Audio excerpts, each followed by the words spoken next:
Hello and welcome everyone. Thank you so much for joining us today. This webinar is now live. If you do not see it as yet, please refresh your screens to see it live. So hope you might be able to hear me but not see me. Refresh your screen. For those of you who are here, please feel free to say hi in the chat and let us know where in the world you're logging in from. We're always happy to hear from you. So we have Jay here, a friend of ours. Lovely to see you, Jay. Welcome, welcome, welcome. Great to see you here. And we'll see who else comes along. So I'd like to introduce myself first. My name is Jenny Garrett. I'm an award-winning career coach, author, and leadership developer. I founded the Diverse Executive Coach Directory, and you'll learn more about it as we go through today's session. My latest recently award-winning, if I could say it, practical and empowering book is Equality versus Equity, Tackling Issues of Race in the Workplace. I want to also say a big thank you on behalf of my social enterprise, Rocking Your Teens.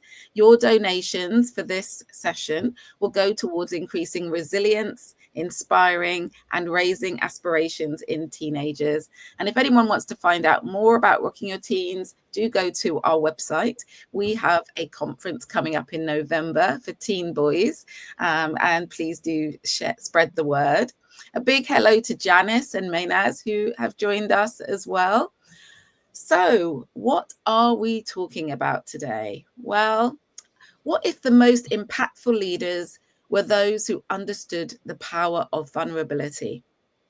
Trauma in its many forms can leave a lasting impact on individuals and teams. And this session explores how trauma-informed coaching can help leaders and organizations cultivate greater empathy, resilience, and psychological safety.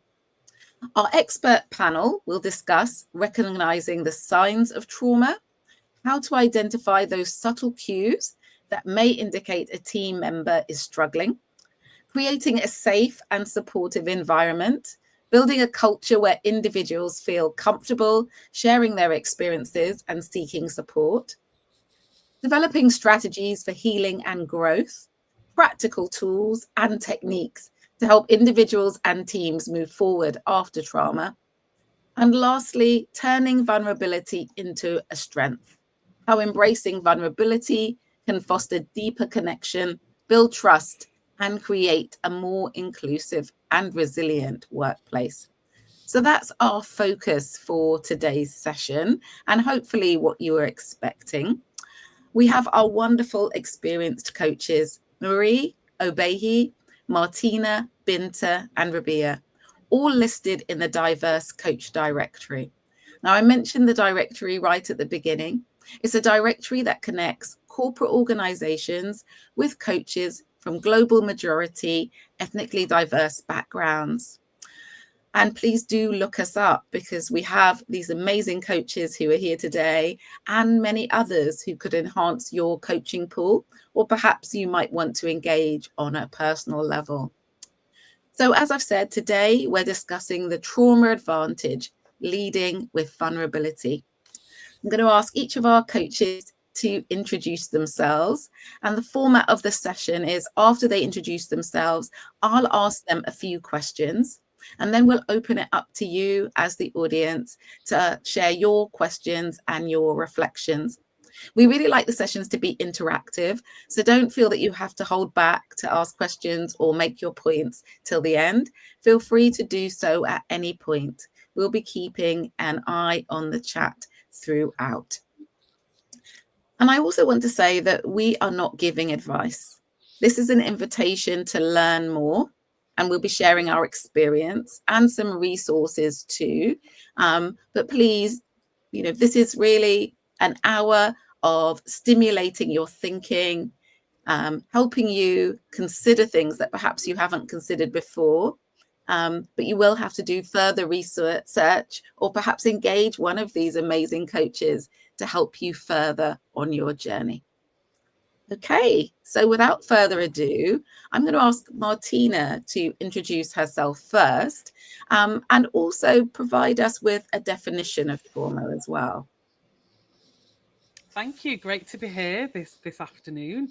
So I'm Martina. I'm an executive coach specialising in mental health, wellbeing and resilience, working with leaders to boost their performance and productivity. And I'm also a trauma-focused cognitive behaviour therapist. So, what is trauma? You may all be sat there listening, or you might be watching this on the catch up, and we hear that term trauma batted about quite often. But it's important that we've got clarity in terms of what are we talking about when we use that terminology and concept of trauma. So, the World Health Organization describes and defines trauma as a response to an overwhelmingly stressful event of a threatening nature. And it's important to acknowledge that an event can be perceived as stressful or threatening. It can differ for each individual because we're wired differently. We've got different personality types. We've also got different lived experiences. So two individuals, for example, may observe the news, and they could be hearing about conflict, wars. I mean, we hear about it every day, unfortunately. For one individual, that could be perceived as traumatic, and that could lead to them feeling very distressed, overwhelmed, and it could have a negative and adverse impact upon their mental health and well-being. Whereas for another individual, it would be, slightly overwhelming for them, but the impact is significantly less. So it's important that we have that clarity. And also, when we think about trauma, we're not referring to post-traumatic stress disorder, which is a clinical disorder which is diagnosed usually by a mental health professional or a psychiatrist. And also with trauma, 70% of individuals will experience trauma in their lifetime. That is why we need to know about it and be able to identify the signs. Thank you so much. Some big stats there. 70% of us experiencing trauma in our lifetime. It's really important for us, therefore, to understand how to support people and make the most of people when they're experiencing that. So great to have you here, Martina. And I'd love to hear from the rest of our panel. So I'll go to Marie next. Thanks, Jenny. Hi, everyone. Good afternoon. I'm Marie Loney, an executive wellbeing coach with a background in fashion, education, and business. So throughout my career, I'd experienced pressurized environments where there were overwhelming workloads or impossible deadlines, especially in fashion, that led me to kind of repeated exhaustion and burnout. And that may resonate with everyone out there as well. I actually decided enough was enough, and I founded Glow Consultancy London, where I support managers to manage stress, boost productivity, resilience, and achieve a holistic, more of a holistic work-life balance. I do that through one-to-one coaching, facilitation, and training, and I support the leaders to engage with positive and emotional intelligence, to adopt more communication skills, effective communication skills, foster collaboration, and also build trust with their teams and their networks. And I also can tap into my creative side. I use those practical skills like drawing and collage and movement even. So there's a unique twist to my coaching practice. Thank you, Jenny. No problem. Thank you so much. And over to you, Binta. It's a hard act to follow, Marie. So my name is Binta Patel. I am a relationship and career coach with a background in professional services.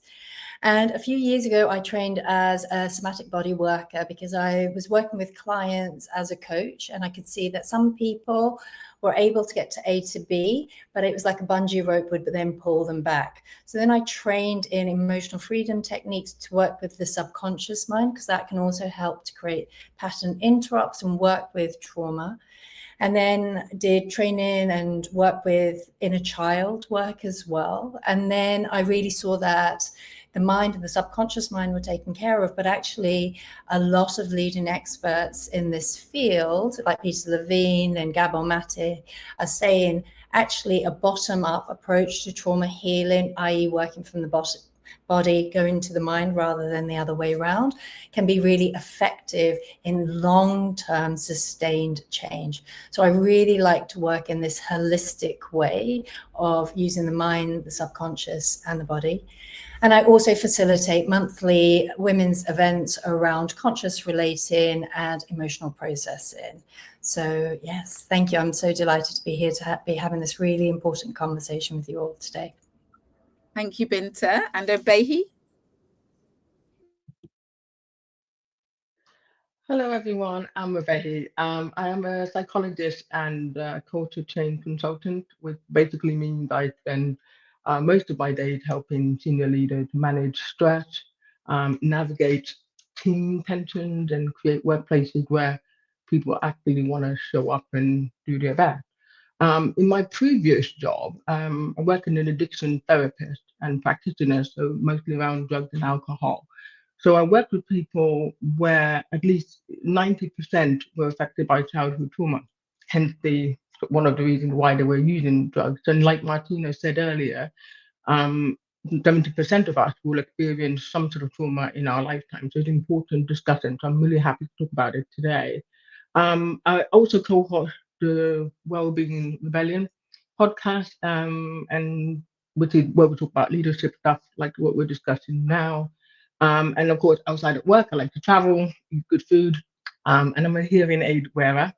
And at the core, though, I think what I really want to share today is that helping leaders, I want to be able to feel like I'm helping leaders to lead, but to lead well and have all the information that they need. And a conversation like we're having today, trauma-informed leadership, I want to be clear that it's not about we're not expecting leaders to be therapists all of a sudden. We just want to be able to get some guidance about what they could use and tools they might use that might be helpful. But it is in no way encouraging leaders to go out there thinking, I need to start getting all the therapy tools. You don't. So I wanted to make that clear. But looking forward to discussing today. Thank you so much, and for making that point as well, Obehi. And Rabia? Hi, my name is Rabia. I primarily work with women leaders of colour. I focus mainly on people come to me when they're having real moments of challenge, whether it's at work or at home or both.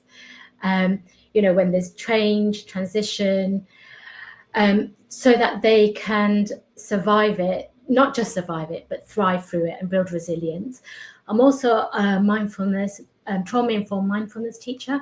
I just wanted to say that I've just come off the back of 5 days silent retreat. So this is the most talking I have done in 5 days. So where appropriate, I will, and whether if there's agreement, I will weave mindfulness into my coaching. So, coaching is a fantastic tool for self-awareness, and mindfulness really supports that. Also, I help with self-regulation. So when things are really messy, difficult, I can support dealing with those really difficult parts of you that may be struggling. And also I teach compassion, self-compassion. Quite often I have leaders who are incredibly self-compassionate to others, but actually not very self-compassionate towards themselves. And that can be a significant barrier to success. So I'm really looking forward to weaving my mindfulness and coaching into this conversation and how it can support trauma-informed leadership. Thank you so much. As you can hear, we've got a really fantastic panel. There's such a diversity within them in terms of their practice, their experience. It's going to be just a wonderful conversation. And we've had a bit of a point here from someone, such a timely and relevant conversation at a time of significant technological transition and the chaotic nature of employees' experience. So, yeah, I completely agree. I think this is so important now. So I'm going to dive straight into our first question.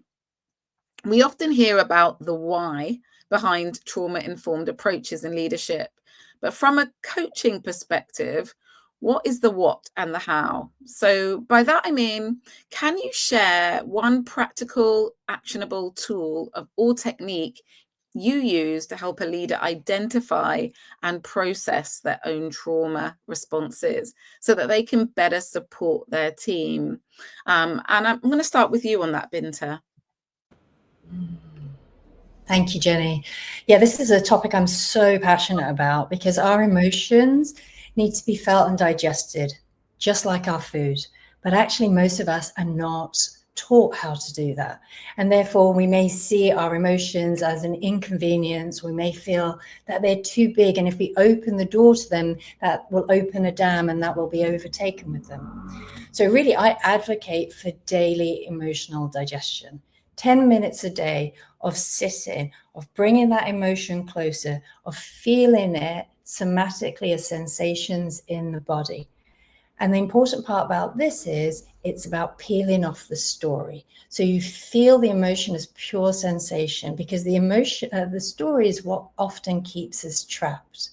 And I think when we do this, or when we don't do this, it's a bit like holding or carrying shopping bags. And every day you put another stone in the shopping bags, and then you're just weighed down.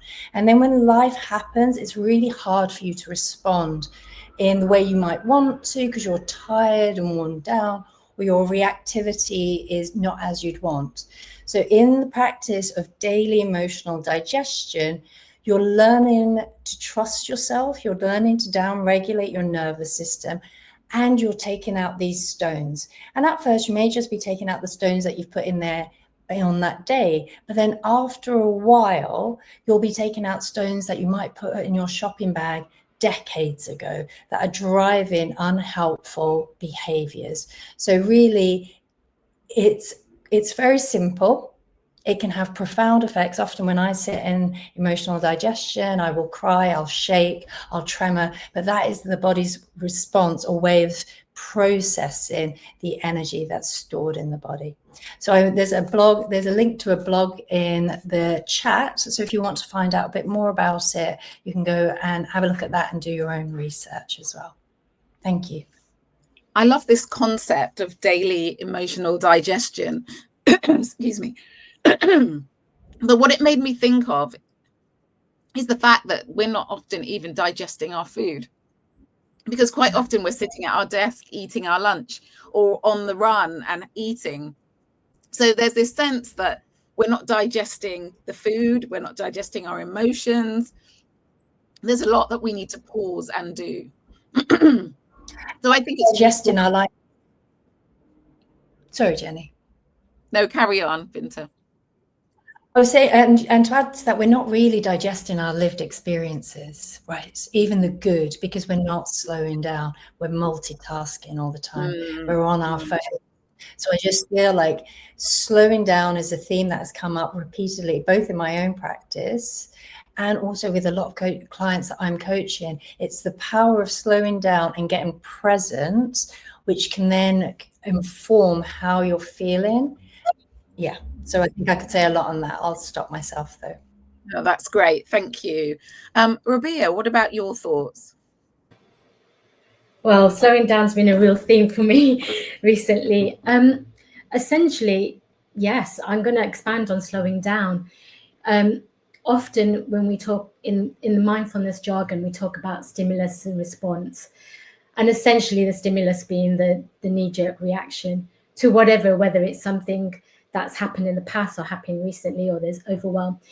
Oh, before I go on to say anything more, I just wanted to say that, look, behaviors, trauma-related behaviors can manifest as perfectionism, over-controlling, burnout, and exhaustion.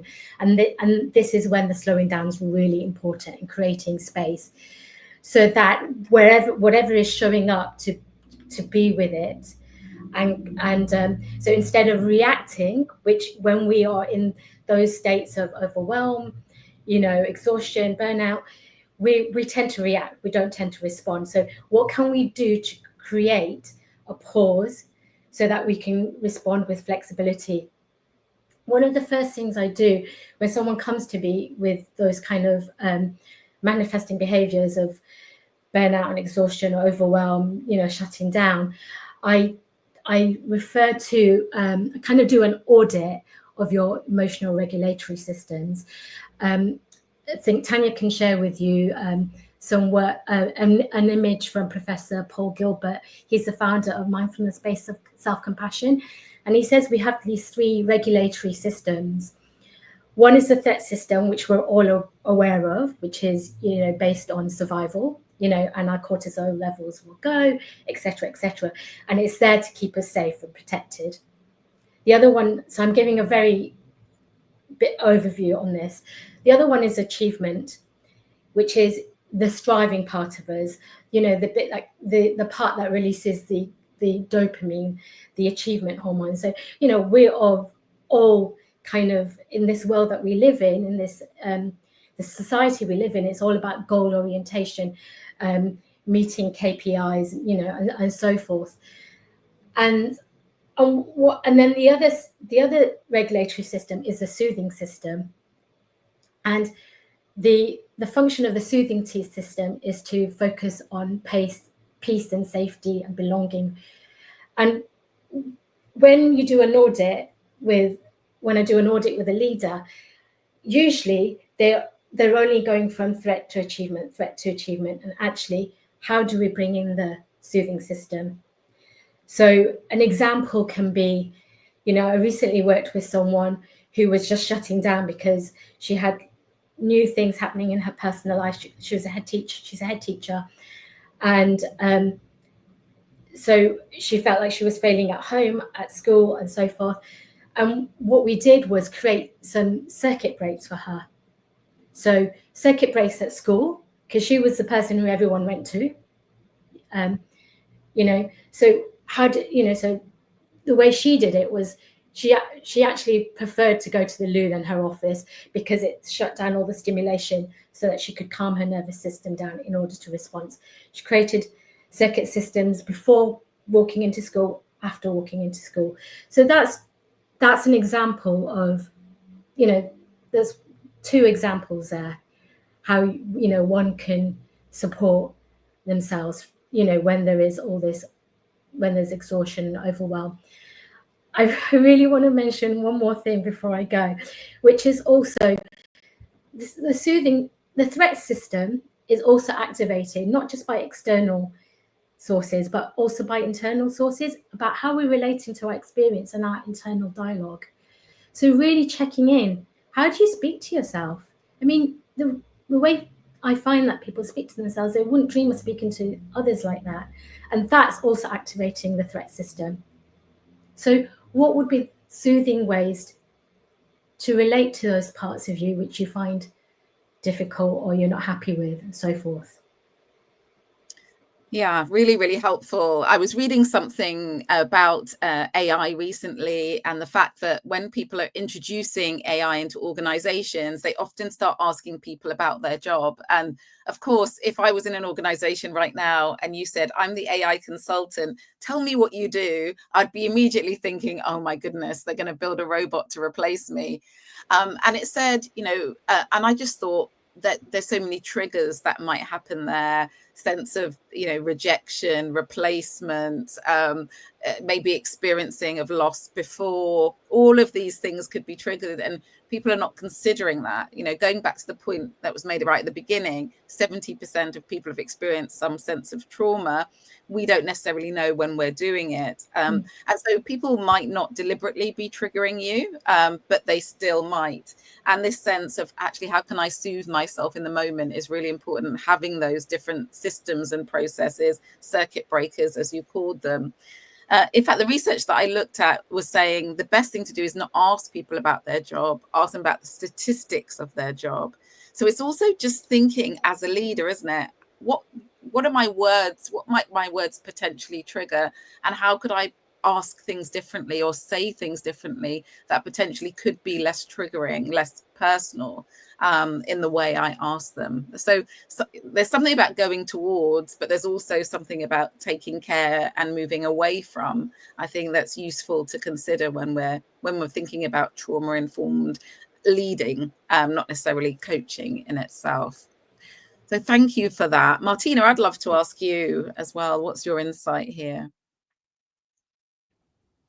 So in terms of for leaders, how to identify their own trauma responses, initially, it's about increasing your self-awareness, which links with your emotional intelligence. So being still, actually just giving yourself time, giving yourself permission to check in with yourself. And just going back to the statistics, 70% of people experience trauma. And for myself, I'm being honest, I'd probably have experienced a life of trauma when I was, my final year of uni. My mum passed away traumatically, unexpectedly. That is trauma. But the way that I'm wired, I didn't perceive it as trauma, because for me, I used that I used that to kind of drive me. I was like, I'm in my final year of university. Go, go, go, go, go. I need to get my degree for my mother. So I acknowledge it as trauma, but I didn't allow it to have an adverse effect on me. And I would say for myself, I did process it, but I put it on hold whilst I was in that final year, and I was there trying to support all of my family who were struggling a lot more than me, because I was I'm the second eldest. I had a lot of responsibilities, and that could relate to some of you as leaders. Sometimes you may feel like you don't have the time to actually deal with the trauma, but if you don't deal with it, it's going to catch up on you. So you have got to deal with it. You've got to give yourself permission to deal with it and to acknowledge it. Journaling is one way of doing that. So actually sitting down with yourself, giving yourself maybe 5 or 10 minutes a day, and just being real and authentic, and asking yourself, well, what have I what have I faced in life? Have you experienced any adverse childhood experiences? Because that usually leads to trauma. So have you maybe experienced a loss? Did your parents separate? Did they go through divorce as a child? Did you experience that? How could that have impacted upon you?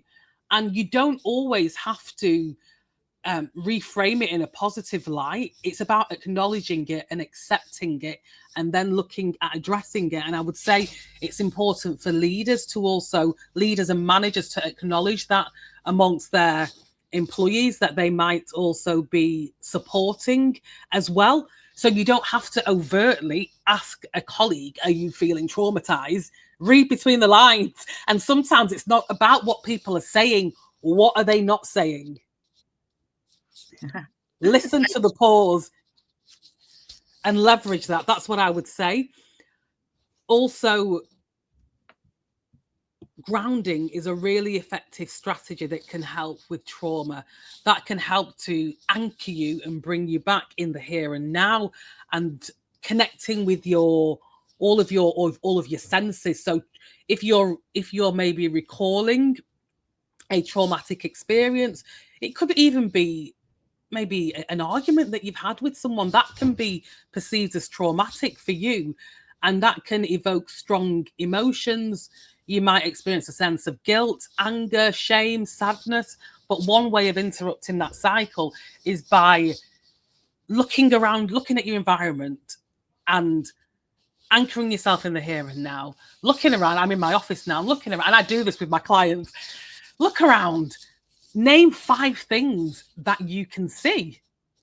And as you listen to this, I want you to do that. Name 5 things that you can see in your environment. So you're getting out of your head, getting out of that trauma, getting into the present moment, because that traumatic experience may have happened in 2000, but we're in 2025 now. So connecting with the present moment helps to interrupt that traumatic experience, helps you to process the emotion. So naming 5 things that you can see, 4 things that you can feel.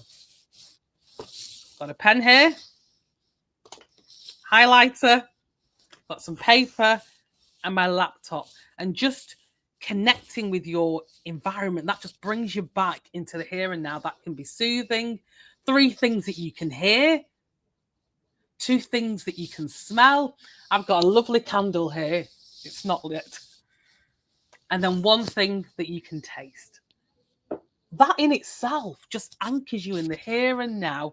And doing that repeatedly will activate the soothing system, activate the parasympathetic nervous system, which will induce that sense of relaxation and help you to cope with some of those overwhelming experiences.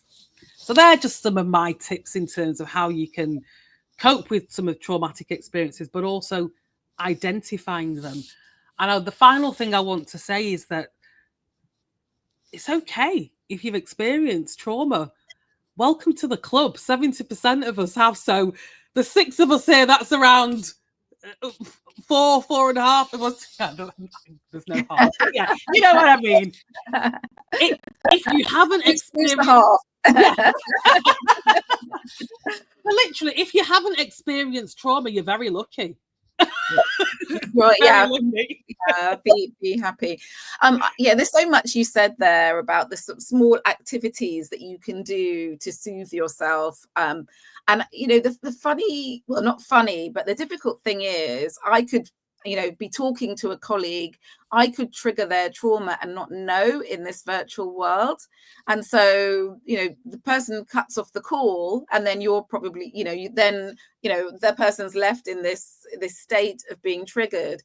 So I think it is really important to know, because people might not be able to come and say, oh, did I? Because they might not even know that they've done it. So that's come to my mind, that this is something you really have to do for yourself, or have the support around you to support you through, because in this virtual world, people might not even have any idea whatsoever. But so many great nuggets coming through there, and a lot of agreement coming through. It's Suzanne Doyle Morris saying coaching, you know, listening for the pause is a great coaching skill. Janice Taylor agreeing in the power of journaling as well. And Obehi, I think you wanted to say something around journaling, didn't you? Tell us more.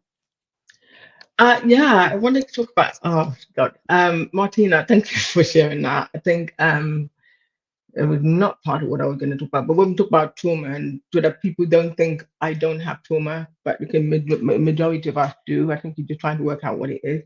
So you losing your mum at a young age, that was similar to me, but I didn't think of it. I lost my mum in a car accident that I survived. So I think what we out of 19, so what the family was always worried about was, is she going to be okay at uni? Is she going to manage? And so, and I knew that everybody was worried about that. And so, but I used that just similar to you, just to drive me forward. I'm like, I don't want to disappoint my mum. So I did that. But then you think, oh, once you did very well at uni and got to be like, oh, phew, I've survived that. And there's something that said you overcame the trauma. And then it shows up again in 10 years later. It shows up again 15 years. Mother's Day is still difficult for me. 1 year be fine, next year not quite fine. Because those are what we mean by trauma. So it's not like it constantly happens where the in terms of what the symptoms might look like, where emotionally you might feel anxious or irritable. They don't come all the time. They just come in stages in some cases. So I wanted to just clarify that so that people understand actually the things that you're walking around with, they don't seem to go away and keep revisiting themselves are one of such traumas. And so the tools that I love to use, and I've used them personally, used them with clients as well, the worry journal. So if I'm worried about something, I'm worried about approaching Mother's Day coming again, or something of that nature, and I'm anxious about how I'm going to cope. Because sometimes you think I'm not going to cope when it comes, but you're worried about it 1 week, 2 weeks in advance because of all the advertising that's gone on, for example. Those things are what we call triggers. They're triggering you to have a response to them. So my worry is when I do that, I have a worry journal where I might decide I'm going to write down what I am worried about, right? That I'm not going to be able to cope very well. That I'm going to feel grieved about other people. I'm not going to be happy, but those kind of things. I write down what I think I'm worried about, and then I let it go. So I just worry for about 5 minutes or 10 minutes, depending on how long I decide to give myself or how intense my emotions are that year or whatever's going on. Because some years, again, will be brilliant, other years, not so much. And so I write that down and let that go. And it gives me permission to, it reduces the intensity that I can feel. And then it gives me permission to be able to say, it's okay for you to worry about it. It's okay that you're not feeling right about it. And as opposed to where my instinct would be to sweep it under the rug. They said, get over it. Other people lost their mothers too. You're not the only one. This is the kind of way I can talk to myself. Just to think I'm boosting myself, but it's not helpful. all it is encouraging me to close it down. So this process allows me to let it open. But I do give myself a parameter. So I'm not sitting there in the corner crying for the rest of 3 hours. So it allows me to do that. So that is one way that I technique that I absolutely love, use that with my clients. Another technique I talk about body scanning because we talked earlier about mindfulness and stuff. And the period in which I will use the body scan is when I can feel there's something off, but I can't put my finger on it. So I've been triggered by something. I just don't remember what I was triggered by, but I'm feeling it in my body in some way. And so one of the ways to use the body scan is to just basically start from the head, just to like go down my head and I can see whether or not I have a headache or not. And then just go down just slowly to my ears. And at that point, I might think my ears, I got a hearing problem, so that sometimes my ears might be ringing, but I wouldn't have noticed it was ringing because that's part of what it was that kicked it off. So now I now notice, oh, my ears are ringing. And that's the sound I've been hearing for the last few minutes, but I almost thought it was the fridge or something, but it's my ear ringing. And then I go down to my chest, whether or not I'm now shallow breathing because haven't taken a full breath since God knows how many minutes ago. So it's just helping me work out, oh, you haven't had that. And once you go down, it allows you to now go breathe deep. And because it do not tell you breathe deep. And then you go all the way down. Can I feel my fingertips? Those kind of things just help me to connect back in my body. And the purpose of it is to help me spot any sensations that I've ignored all day or all week in some cases. And so I think that helped me release this tension early, so I'm not holding on to it. And then, of course, if you hold on to stress, if someone else will get it in the neck. Usually, my business partner doesn't encourage it because someone just because you'll realize you've been pent up, and you release it usually to people that you trust to be able to release that to. So that is one of the two, in other words, small trauma expressions I can use. In other words, it's small. You know it's there, but it's not preventing you from not getting up in the morning or going to work the next day. Now, the other thing I wanted to share is in the professional context to a leader, because for a leader, you cannot see that I am experiencing all those things. You don't know my ear ring and you can't tell, right? So unless I tell you, you can't help me. But there are some things that a leader you can watch out for, especially doing one-to-one. Because if you do one-to-ones regularly, then you're winning at doing that because it allows you to notice what you noticed with someone earlier in the week or earlier that month, and then to raise it with them when you do see them. So in a professional context, what a leader can see in a person is perhaps their actions, they're calling in sick all of a sudden, okay? And then you can discover that actually the anniversary of somebody's death in the family, and that's why they're already feeling a type of way a week leading up to it. A sudden drop in performance, toward they're not putting things and projects on time as they would normally have done. They're a bit quieter in meetings. They have difficulty handling feedback or criticism. All of a sudden, it's a bit more painful than 6 months ago. So these are the things we want leaders to notice, reluctant to take on new responsibility because they just feel overwhelmed and it's a bit too much. And then being defensive in meetings, and you can tell when somebody is just slightly off. It's not their typical presentation. So I want leaders to that part you can watch out for. And so one of the techniques that I like to share to be able to use to monitor that, especially if you're a leader, if you've been triggered by something, fair enough, but then leaders can use this technique too to share with their team. If you find yourself triggered, right? So the first thing I want to call a pause, name, reframe technique, right? Is to think about, I'm going to pause so that you can feel the thing that you're trying to avoid. So you might feel your chest tightening. You might feel your anger rising because you might get flustered, and you have this weird urge to just shut down. So you might words to blow up or shut down and just go real quiet. And so you want to be able to know, okay, I'm now feeling triggered in this meeting. Somebody has stepped on me. And that might be someone has ignored you in the meeting or ignored someone in the meeting, but they didn't mean to. As a leader, you didn't mean to do that. But that's what's going on. So you want to be able to take a slow breath to do that. And then you want them to name the thing. What is happening? What happened just now? Then you can say, I'm noticing feeling ignored. I'm not feeling appreciated. Okay, this is just your fight or flight responding to it, and it may not be true, but it just allows you to be able to name the thing. Because while you're naming it or trying to figure out how you feel, the fight or flight response is slowing down. So that initial nervous system, they're trying to go into overdrive, starts to slow because you can't think and slow at the same time, right? So it allows you to start to reduce it, and then you can start thinking, well, what was it about that? Did my boss just really shut me down? Or did I really feel like my contribution was not appreciated?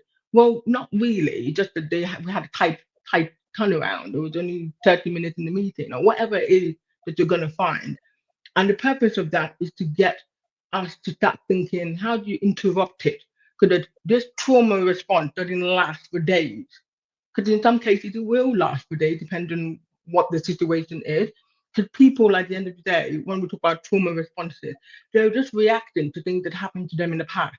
Either they felt neglected, they didn't feel important enough, they weren't loved enough. All kinds of things happen. There were drug and alcohol in the home. There's all sorts of things that people experience at childhood level that we just carry through. And so those are the things I wanted clear. We're not, as a leader, you're not expected to know exactly what that is unless this person shares it with you, which is why in one-to-one, it's nice to be able to say, hey, you weren't quite yourself last month or last meeting. What was that about? And the more trust you have with someone, with your team members, they're more likely to open up and say, hey, the anniversary of my mom's death. And I've had to do that at work when I worked in those clinics that I talked about. And I remember for some time, I was a particular, I've come back. I lost my brother eventually in Nigeria, and I'd gone there. I was already there when he died. And so I had to tell work that I wasn't going to come back, and I needed to support my dad, who was distraught. You can imagine he'd lost his son.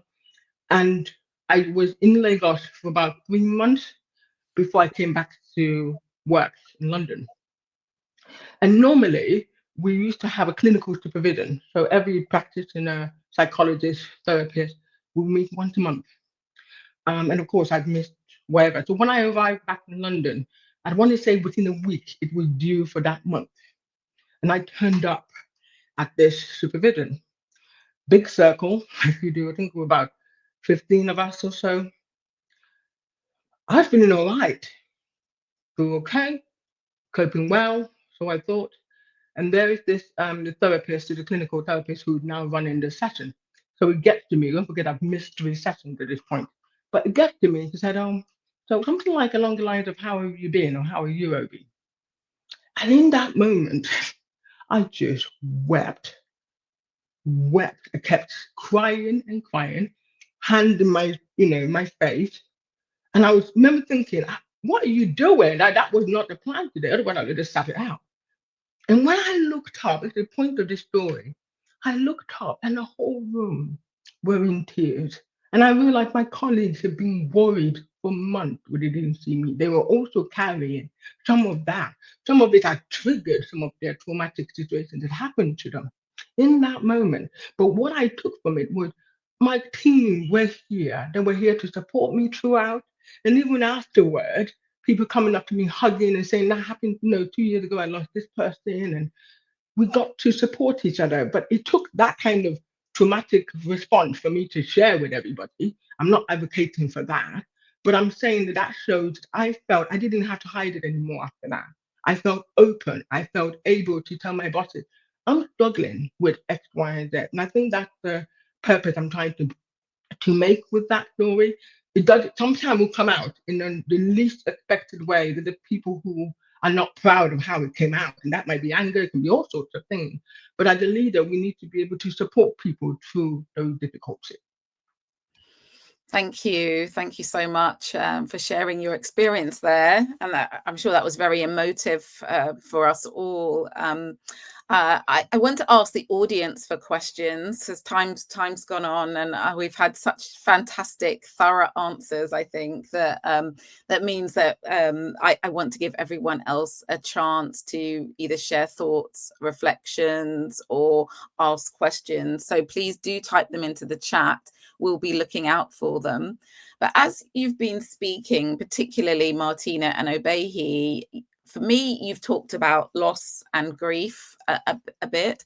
And I'm really curious is loss and grief a type of trauma, or is it separate? So I was not sure about that when you was both speaking. Just when we're thinking about leaders considering the difference, maybe. I suppose because around grief, I think I might take it on, and Martina can support me with it. Is that grief is normal, it's natural. People die every day, like in that part of life, really. We don't talk enough about it, which is probably one of the issues that we're having. But what probably me and Miss Martina are describing with our situation is complex grief, these things that were not expected. So when someone dies young in an accident, like my mother did, and I was, you know, also in that car, and I came out without a scratch. So there's a level of guilt that is attached to all that. Those are what we call, they're complex in a way. And then when you have multiple deaths, like in the case of my family, it was multiple. It's too many in one short period before I'm 35. So there's a weird thing that is attached to that. So it's not just the bereavement or death, it's the context in which it happened. And I think that's why, and again, at a younger age, I was 19, my younger sister was only 13, and we're still dealing with some of that loss in that way. So it's how it affects the rest of your life. If my mother died when I was, I don't know, maybe at this age I am, I might handle it differently. Maybe, I don't know. But I was actually a child when that happened. 19 is a child in Nigeria, where it really is.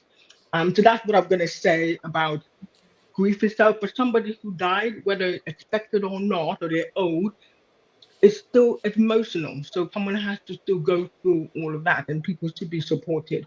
So it is a type of trauma, but depends on the age and the complexity of the death is what makes it traumatic. Martina?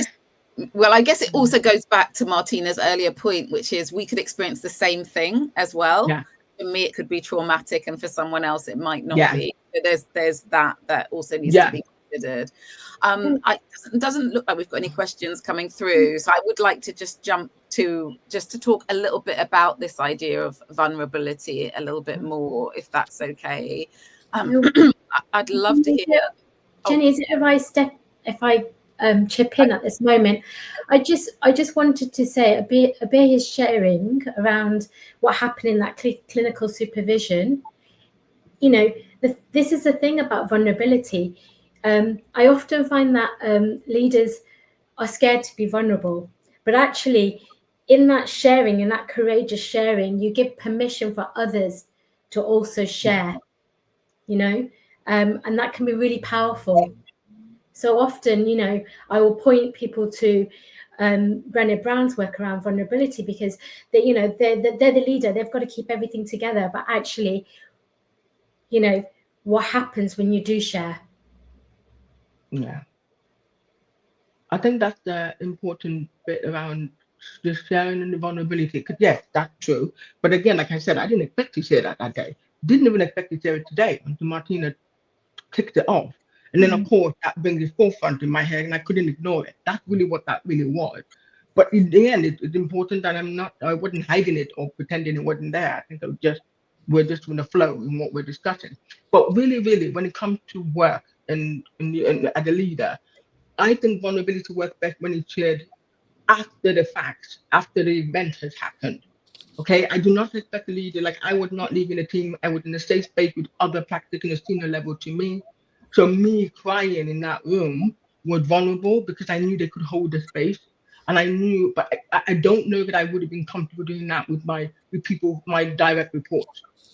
I think I would have excused myself or something like that nature. So the idea of vulnerability, being able to share what you're going through, but after the fact, just like we're doing now, is allowing me to think, what's the lesson? What tools help me?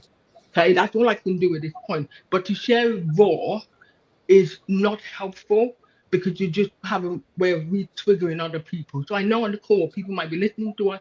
I know for a fact we've triggered one or two people, but that's not to say we're to blame. It just means they need to now figure out, well, how do I manage this thing now? What tools can I use? Who do I need to go and talk to get some help? So I do feel like, yes, vulnerability is great, but not in a way that, oh, I'm just going to share my story just for the hell of it. It's not helpful to the person, and you don't want to take the story from that person. So you might say, hey, I dealt with this before in the past. Here's what I did, but you're not taking over That's the last thing you need. Is not having people that you're worried about, who you're supposed to be worrying about you. Like, Yeah. no, that's not right. Yeah, I'd love to hear just, we've got a question here from Jay, and I'd love to hear from Marie and Binta on this, and maybe Robbie here as well. When life and work collide, leaders often bring their unprocessed stress or trauma responses into the room. What's the one shift in mindset, practice, or culture that you believe helps leaders digest those emotions in a way that strengthens rather than strains their team? So really happy to hear from anyone who wants to chip in on that. So I was going. We'll go to Marie and Binta. So I was going to thinking about that. There's an element of how the leader, they're stressed, so they're also in a vulnerable place. And there's maybe some areas when I've worked with leaders, there may be some key areas to kind of explore in terms of the way you articulate, the way you're presenting. So one of them might be about the attention around what's happening. So when you want to articulate or express your stress or whatever's going on in that situation, it's kind of like, what is the purpose of what you're sharing? To think about what you're sharing and what's behind that. And is that about you wanting to ease your discomfort within the team? So it's almost like, are you trying to dump on your team? And if you do that, that's not very helpful, because it's kind of like you're putting trauma. You could be putting trauma in on your team. So that means that maybe it's more helpful to kind of think about what's going to be helpful and what belongs in this space. When we were talking about vulnerability, we were talking about appropriate spaces. What is the appropriate space to actually articulate what you need to articulate in that space? And also maybe we're thinking about, we've had a lot of conversations, amazing conversations around mindfulness, and I would talk about mindfulness breathing, some practices that you could probably use to help you and support you when you are in a stressful situation. We had some great grounding experiences as well. Martina was talking about grounding, but I use with my clients breathing, so cardiac coherence breathing. So you're inhaling for 5 seconds, exhaling for 5 seconds, and you continue to do that for 5 minutes, and that can really help. And we also think, I think it was Martina was talking about, refocusing and reframing, shifting that focus, and in terms of positive intelligence techniques, that could be about twiddling your feet, your toes. So when you're trying to shift your focus from something that's really stressful, you could start to twiddle your toes and think about twiddling your toes. Abehi was talking about body scanning. So that's other ways to actually de-stress yourself in a situation and collect yourself there emotionally. You're looking at noticing, these tools are helping you to notice about your emotional state, helping you to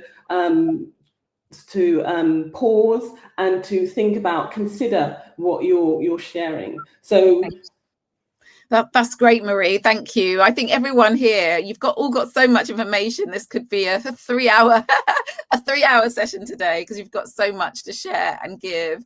Binta, did you want to add something?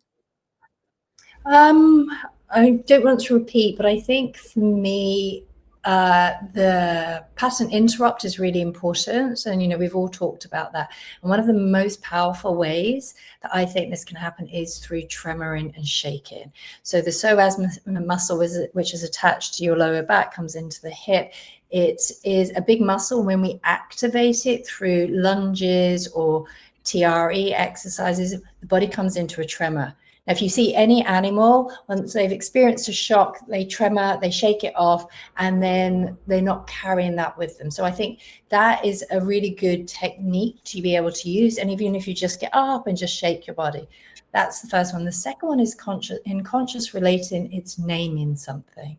I think we've spoken a lot about not talking about a traumatic experience until you've processed a portion or a substantial portion of it. But I think there's something around transparency. I know certainly the leaders I've worked with in big corporates, if they were just to say, do you know what, I'm really just struggling at the moment, I've got something in my personal life, it would have given a context to their behavior. And I don't think you have to say much more than that, but I think it humanizes a leader, and it builds trust and a bond, and it does give other people a chance to be vulnerable. So I don't think we need to share details, but I think just naming it, there's a lot of power to be had in that. Thank you. And just I think what you're all sharing is we need techniques to manage our trauma response, and I think there's something quite important, which is compassion, that whether we know or not, if we can be extra compassionate to each other, because actually everyone's been through something, I think that would take the workplace a long way. Whereas, just because someone will often say, well, I didn't know, you don't have to know to treat someone with a compassion that they might have experienced something. So, that's an insight I'm taking from our conversation. Did you want to say something? Is it Rabia? It's Binta. And I just wanted to say, Jenny, to add to that, radical self-compassion starts with self. When we can practice it with ourselves, kind to ourselves, it's far easier to be kind and understanding about people around us. Yeah. And there's just one last point, and you'd need to respond pretty sharply. So maybe, a minute response. But what about that intersection of neurodivergence? How does that impact perhaps how trauma shows up, how people react with trauma, or maybe not even seeing the signs of trauma in other people? I don't know if anyone's got any experience or knowledge around that. It might also be around the psychological safety aspect of it. Yeah, I can add to that. I work with a lot of individuals with neurodiversity, autism, ADHD, dyslexia. And what comes to mind with that question initially is that I guess for some individuals, like, for example, if someone does have autism, they may struggle with being vulnerable. They may struggle with actually identifying emotions within themselves and within others. So it's not necessarily easy for them. And I guess some individuals may be quite impulsive or say the wrong thing at the wrong time. So as a leader, it's about being non-judgmental, creating psychological safety, and thinking the best. And for me, I've worked with, I know, like, probably over the past 5 or 10 years, there's been a huge focus on neurodiversity, but most of my life, I've worked, like, my background is psychology, so I've worked in learning difficulties or disability services as well, and worked with people who have had multiple neurodivergence and mental health difficulties. And I think it's just important to take an idiosyncratic approach when you're working with an individual or supporting them, and just taking a step back. As a leader, you make mistakes sometimes, and that's okay. And like we shared at the beginning, that we're not here trying to suggest that you need to be a therapist. I think a lot of this also goes back to humanity, people skills, active listening, and as you just shared, Jenny, being compassionate, just being a nice person. Really. And everyone isn't nice, that's the reality, but actually it does go back to people skills and caring and just taking time, with people and with their emotions. That's what I would say. Thank you so much. Thank you. Right. I was just going to add to that, Jenny. I really need to bring it to a close, unfortunately. Okay. People, everyone, you can get in touch with these wonderful coaches and find out more about what they've got to share. As you can see, there's so much more that they could have shared with us today. I want to thank you so much for attending. A huge thank you to Rabia, Marie, Binta, Martina, Obehi, and of course yourselves for joining us. You can find out more about them. Their LinkedIn profiles are easy to find, but you can also find them in the Diverse Executive Coach Directory. We have a LinkedIn group, or you can go directly to our website. And the directory has been set up to really connect coaches from global majority or ethnically diverse backgrounds with you and with your organizations. It's really important to us to give everyone a choice of the coach they have. And as you can see, we have top quality, informed, educated, and skilled coaches right here in front of you.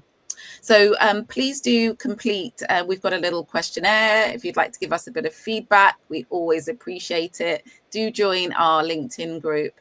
Our next event will be on the 22nd of October. And please do sign up. It's really about confidently owning your authentic leadership. So we hope to see you there, but please do connect with this panel of amazing coaches. Keep thinking, keep learning. And thanks to those of you who joined us, but also who added questions and your own insights and resources as well. Take care, everyone. Bye-bye.